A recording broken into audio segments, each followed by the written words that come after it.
Well, thank you very much. I'd like to thank the organisers for inviting me to speak at this conference. I think it's a very timely conference. My talk is about silviculture education in Ireland and about the challenges and opportunities. So first of all, first slide, definition. Definition of education, the process of receiving or giving systematic instruction, and particularly within a formal framework, so especially at schools and universities, but not limited to that. And then the definition of silviculture. The first definition there, those of us that have been brought up in forestry, we've probably come across this definition before, the art and science of cultivating forest crops. And that's quite maybe an old definition now. There's a recent paper with a new definition that's been proposed from Henry and Skovsgaard. The art, practice and science of caring for forest and woodlands to meet diverse needs and values of landowners and society on a sustainable basis. It's quite removed from the art and science of cultivating forest crops. Well, removed in that there's more objectives there. And that's the way things are moving. Education has changed. Forestry and silviculture education has changed over the years and has needed to change because of the context within which it acts. So education used to be about estate and state forestry, large-scale forestry, and it's now moving towards private estates, which are more small-scale. Education used to be about the preparation for an occupation in forest management, whereas nowadays the context is that we're managing natural resources for a whole host of valued goods and services. One of which, which has already been mentioned a few times this morning, is resilience. Resilience for pests and diseases, for resilience for climate change. And this resilience and management for resilience is going to entail more than just planting trees. It's going to require planting different types of trees, different species, maybe even different provenances. Looking at mixtures, looking at underplanting, different management regimes to change the structure of our forests so they're not the monoculture, single age structure that the majority of our plantations are currently. And that's all going to require education, because a lot of us wouldn't have been brought up with the education to a sufficient level that would allow us to do that too easily. So who needs silviculture education as a general rule? Well, it's forest workers and forest managers. Obviously, I mean, that was noticed and has been worked on for the last century. From 1904, the Avondale Forestry School was set up as a forestry training school for forest managers and forest workers. Since then, there were two other schools that were set up. UCD was set up to provide degrees. Shelton and Kinnetty forestry schools were opened and then subsequently closed a couple of decades later. Teagasc Ballyhaise College, that provides level 5 and 6 courses. That was set up in 1988 and, as many of you may be aware, is celebrating its 30-year anniversary for the forestry course this year. In 1997, WIT, they started their course as a level 7, which turned into a level 8 course, and GMIT a year later started their level 7 course in forestry. So this is all formal education, but we need to also think about other people that could benefit from silviculture education. It's not just those people that need a cert or need a degree to fulfil their occupation. So forest owners could benefit from education. Here I'm not thinking about formal courses where you get your degree or you get your certificate. It can be other forms of education. Policymakers and the general public, I think, could all benefit from silviculture education in one form or another. And those forms can take on many different forms. Obviously, scientists and university students can benefit from journal articles. And many interested forest owners, say people that are involved in the society, will receive the Forestry Society's journal, Irish Forestry, and may read one or two of the papers from those. But a lot of the time, journal articles aren't the thing that a lot of people would enjoy reading, just because of the way that they're framed. Conferences like today are very useful, but then we also get to things like magazines, e-newsletters, field days, discussion groups, peer-to-peer education, of which there's an interesting one in Oregon, which is the Master Woodland Manager Programme, where a forest owner or woodland manager goes on a course, gets certified, and is then a point of contact for other owners to receive education from an actual owner. Obviously there's books, and there's a whole host of books that are available that give different levels of education in silviculture. And we've also got things like the classroom and also online courses. So at the bottom right there, there's an online course, the Woodlot Management Home Study course, which is from Nova Scotia.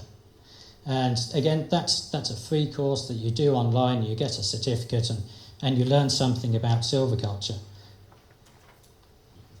Now, there's all these different forms of imparting knowledge, and just to give you an example, here's an article from a magazine.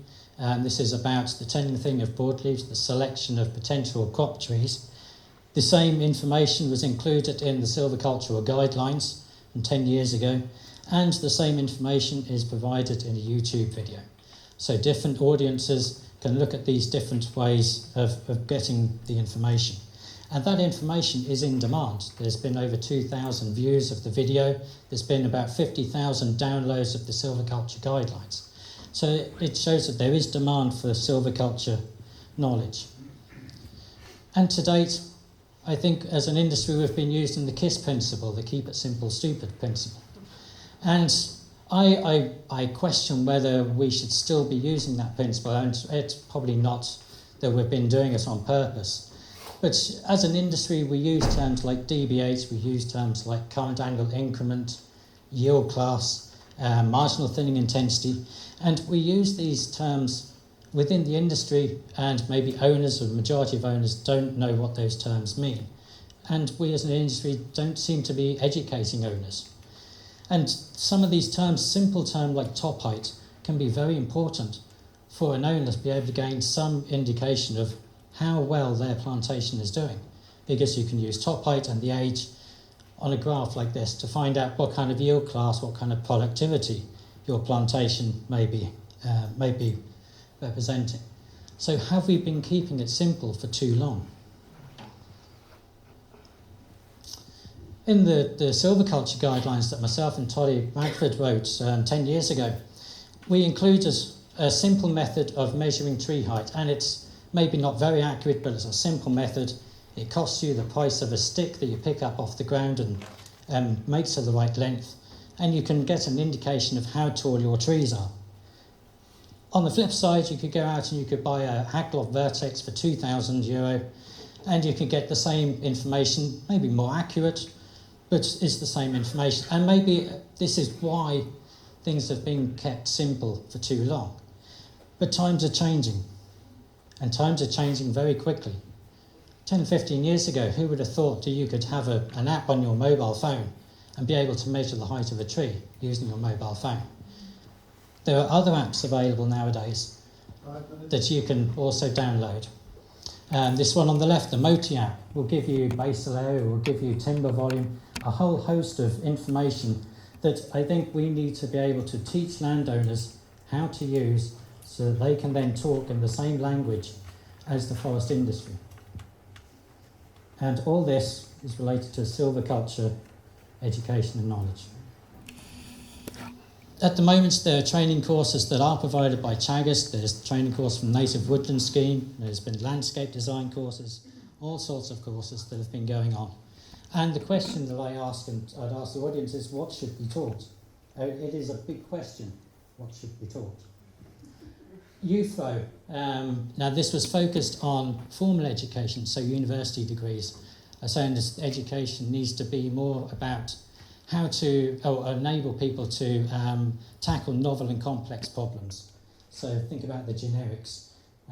Also needs to develop competencies to allow discussion and impartation of knowledge across different disciplines. And then finally to address challenges, things like climate change, things like pests and diseases, and environmental and social impacts. But I would argue that it should be across all levels of education, not just universities and degrees. So silviculture education, I think, should be from the ground up. general public, owners, and I think especially owners' children, because they're the people that are going to be probably taking over the management of the forests in years to come. And it needs to be flexible and to future-proof our industry. We had mentioned earlier a couple of times about soils, and I think this is where education in silviculture should begin, because soils is the most important thing that I think can lead people to either decide whether to go ahead with forestry, and if they do, which species. And by choosing which species, you also then need to know some of the silvics of the species. So you need to know some of the ecophysiology of the species, so that you can match the species to the site, not just the soil, but also the climate, whether there's exposure, whether you're close to the coast, etc. 3 minutes.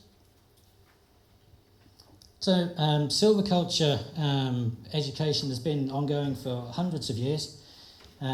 Ponty said, and I think this is pertinent today as well, that if you wanted to benefit a plantation, the cheapest way to do it is by using mixtures, by increasing shelter.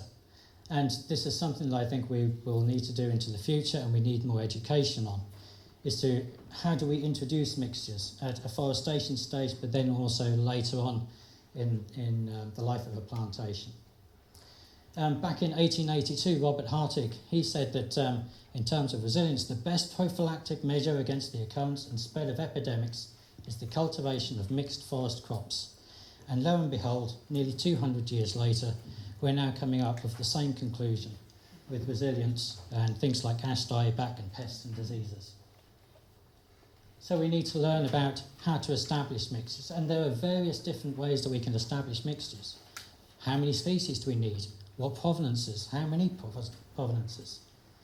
And all this obviously makes silviculture more complex and will require more education. We need to be thinking about alternative systems. And we've already had mention of the free growth system, coppers with standards, continuous cover forestry. There's a whole host of systems that many of which have been there in the past and we can relearn again. And then continued management. We need to have continued education on management, including some of the technological tools that are now available that never used to be available.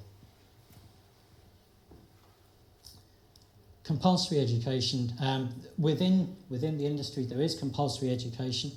If you are a registered forester, then you must have a level 7 degree.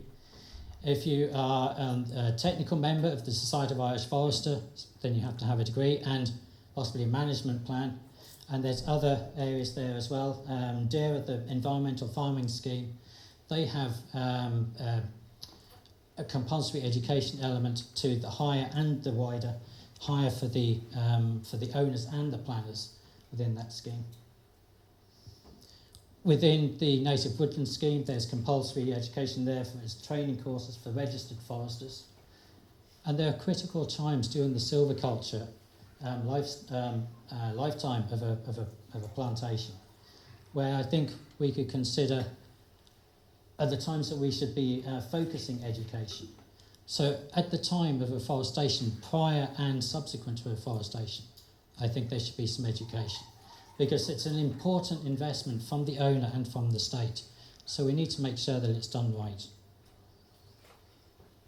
At broadleaf thinning, if I have a broadleaf plantation, I'd like to maybe get some education to ensure that I know that I'm doing the right thing, or even that I should be doing a thinning.